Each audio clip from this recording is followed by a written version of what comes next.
ಕೆನಾಲ್ನ copy ಮತ್ತು plan ಮಾಡಿದ್ದಾರೆ. ತುಮಕೂರಿನಲ್ಲಿ ಬಹಳ ದೊಡ್ಡ ಮಟ್ಟದಲ್ಲಿ ಇದೆ. ಸೊ ಸ್ವಾಮೀಜಿಗಳಲ್ಲೂ ಸೇರಿ FIR ಆಗಿದೆ. ನನಗೆ ಆಶ್ಚರ್ಯ ಆಗ್ತಾ ಇದೆ. ತುಮಕೂರು ಜಿಲ್ಲೆಯಲ್ಲಿ ಹೇಮಾವತಿ ನಾಲೆಗೆ ಸಂಬಂಧಪಟ್ಟಂತೆ ನೀರಿನ ವಿಷಯಕ್ಕೆ ಅಂದರೆ ತುಮಕೂರು ಜಿಲ್ಲೆಗೆ ನೀರು ಸಾಕಾಗ್ತಾ ಇಲ್ಲ, ಬೇರೆ ಜಿಲ್ಲೆಗೆ ನೀರನ್ನು ಯಾಕೆ ತೆಗೆದುಕೊಂಡು ಹೋಗ್ತೀರಾ ಅನ್ನುವಂಥ ಹಿನ್ನೆಲೆಯಲ್ಲಿ ತುಮಕೂರು ಜಿಲ್ಲೆಯ ಪಕ್ಷಭೇದ ಮರೆತು BJP ಅವರು ಹೋರಾಟಕ್ಕೆ ಕರೆ ಕೊಟ್ಟಿದ್ರು. ದೊಡ್ಡ ಪ್ರಮಾಣದಲ್ಲಿ BJP ನೇತೃತ್ವದಲ್ಲಿ ಹೋರಾಟ ನಡೀತಾ ಇದೆ. ಸ್ವಾಮೀಜಿಗಳು ಬಂದಿದ್ದಾರೆ, 3-4 ಜನ ಸ್ವಾಮೀಜಿಗಳು ಕೂಡ ಈ ಹೋರಾಟದ ಜೊತೆಯಲ್ಲಿ ಇದ್ದಾರೆ. ತುಮಕೂರು ಜಿಲ್ಲೆಗೆ ತುಮಕೂರು ಜನರ ಕುಡಿಯೋ ನೀರಿಗೆ, ರೈತರ ಜಮೀನಿಗೆ, ರೈತರ ಬದುಕಿಗೆ ನೀರು ಸಾಕಾಗಲ್ಲ. ಈಗ ಬೇರೆ ಜಿಲ್ಲೆಗಳಿಗೆ ಯಾಕೆ ತೆಗೆದುಕೊಂಡು ಹೋಗ್ತೀರಾ ಅನ್ನುವಂಥ ಪ್ರಶ್ನೆಯನ್ನು ಇಟ್ಕೊಂಡ್ಬಿಟ್ಟು ನಮ್ಮ ಸುರೇಶ್ ಗೌಡ್ರವರು, ಜ್ಯೋತಿ ಗಣೇಶ್ ಅವರು, ಅಲ್ಲಿ ಈವನ್ ಕಾಂಗ್ರೆಸ್ನ ಗುಬ್ಬಿ ಶಾಸಕ ಶ್ರೀನಿವಾಸ್ ಅವರು ಕೂಡ ಹೇಳಿದ್ದಾರೆ, ಇಲ್ಲ ಬೇರೆ ಜಿಲ್ಲೆಗೆ ಕೊಡಬಾರ್ದು, ನೀರು ನಮ್ಮ ಜಿಲ್ಲೆಗೆ ಸಾಕಾಗಲ್ಲ ಅಂತೇಳಿ.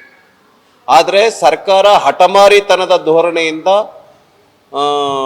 ಮಾಗಡಿಗೆ ತೆಗೆದುಕೊಂಡು ಹೋಗಬೇಕು, ರಾಮನಗರ ಜಿಲ್ಲೆಗೆ ತೆಗೆದುಕೊಂಡು ಹೋಗಲೇಬೇಕು ಅನ್ನುವಂಥ ಹಠಮಾರಿತನದ ಧೋರಣೆಯಿಂದ ಭಾಳ ಅವೈಜ್ಞಾನಿಕವಾಗಿ ಹೇಮಾವತಿ ನಾಲೆಯ ನೀರನ್ನು ರಾಮನಗರ ಜಿಲ್ಲೆಗೆ ತಿರುಗಿಸ್ತಾ ಇದ್ದಾರೆ. ಇದು ಅನ್ಸೈಂಟಿಫಿಕ್, ಅವೈಜ್ಞಾನಿಕ, ಇದೊಂದು ರೈತ ವಿರೋಧಿ ಮತ್ತು ಕೃಷಿ ವಿರೋಧಿ, ಕುಡಿಯುವ ನೀರಿನ ಕಸ್ಕೊಂಡು ಹೋಗ್ತಾ ಇರ್ತಕ್ಕಂಥದ್ದು ಖಂಡಿತ ಸರಿಯಲ್ಲ. ಮಾನ್ಯ ಮುಖ್ಯಮಂತ್ರಿಗಳು, ಉಪಮುಖ್ಯಮಂತ್ರಿಗಳು ಮತ್ತು ಆ ಜಿಲ್ಲೆಯ ಸಚಿವರಾಗಿರ್ತಕ್ಕಂಥ ಪರಮೇಶ್ವರ್ ಅವರು ಕೂಡಲೇ ಪಕ್ಷಭೇದವನ್ನು ಮರೆತು ಆ ಜಿಲ್ಲೆಯ ರೈತರನ್ನು ಮತ್ತು BJP, JDS ಮತ್ತು ಬೇರೆ ಬೇರೆ ಪಕ್ಷದವರು ಎಲ್ಲರನ್ನೂ ಕೂಡ ಕರೆದು ಮಾತುಕತೆಯನ್ನು ಮಾಡಿ ಆ ಸಮಸ್ಯೆಯನ್ನು ಬಗೆಹರಿಸಬೇಕು ಅಂತೇಳಿ ಈ ಸಂದರ್ಭದಲ್ಲಿ ನಾನು ಆಗ್ರಹಪಡಿಸ್ತೇನೆ. ಆದರೆ ಒಂದು ಭಾಳ ಅತ್ಯಂತ ಕೆಟ್ಟ ಸಂಪ್ರದಾಯವನ್ನು ಹಾಕ್ತಾ ಇದೆ ಈ ಸರ್ಕಾರ. ಸ್ವಾಮೀಜಿಗಳ ಮೇಲೂ ಕೂಡ FIR ಮಾಡ್ತಾ ಇದೆ.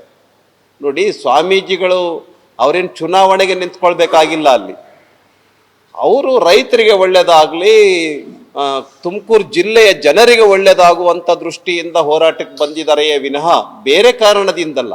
ಅವ್ರ ಮೇಲೂ ಕೂಡ ನೀವು FIR ಹಾಕ್ತೀವಿ, ಅವ್ರ ಮೇಲೂ ಕೂಡ ಕೇಸ್ ಹಾಕ್ತೀವಿ, ಅವ್ರನ್ನೂ ಕೂಡ ನಾಳೆ ಜೈಲಿಗೆ ಕಳಿಸ್ತೀವಿ ಅಂತ ಅಂದ್ರೆ ಏನರ್ಥ?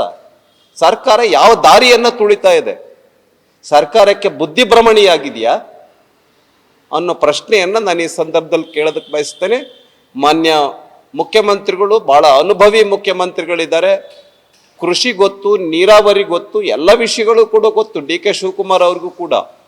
ಆದ್ರಿಂದ ಕೂಡಲೇ ಮಾತುಕತೆಗೆ ಕರೆದು ಸಮಸ್ಯೆಯನ್ನು ಬಗೆಹರಿಸಬೇಕು. ಯಾವುದೇ ಕಾರಣಕ್ಕೂ ತುಮಕೂರು ಜಿಲ್ಲೆಯ ರೈತರಿಗೆ ತೊಂದರೆ ಆಗದ ರೀತಿಯಲ್ಲಿ ನಿರ್ಧಾರವನ್ನು ಮಾಡಬೇಕು ಅಂತೇಳಿ ಮತ್ತು FIR ಹಾಕಿರೋದನ್ನು ಕೂಡಲೇ ವಾಪಸ್ ತೆಗೆದುಕೊಳ್ಬೇಕು ಅಂತೇಳಿ ನಾನು ಈ ಸಂದರ್ಭದಲ್ಲಿ ಆಗ್ರಹ ಪಡಿಸ್ತೇನೆ. ಒಂದೇದು.